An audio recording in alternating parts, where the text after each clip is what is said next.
ஒரு காட்டெருமை காட்டுக்குள்ள நடந்து போகும்பொழுது அங்க புலி சத்தத்தை கேட்டு அந்த காட்டெருமை பயந்தோடி போய் தெரியாதனமா ஒரு ஆத்துல விழுந்துருது.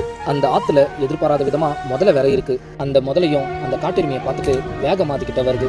இதை பார்த்த அந்த காட்டெருமையும் பயந்து போய் வேகமா கரைக்கு போலான்னு நினைக்கும் பொழுது அப்ப கரையில அந்த புலி இந்த காட்டெருமைக்காக எதிர்பார்த்து காத்துட்டு இருக்கு.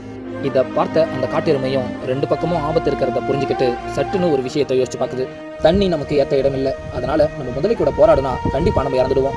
ஆனா நிலம் நமக்கு ஏற்ற இடம், என்னால புலியை ஜெயிக்க முடியுமான்னு தெரியாது, ஆனா கண்டிப்பா என்னால போராட முடியும் அப்படின்னு யோசிச்சு நம்பிக்கையோட தன்னோட இரு கூர்மையான கொம்புகளை வச்சு அந்த புலியை வேகமா தாக்க ஓடுது.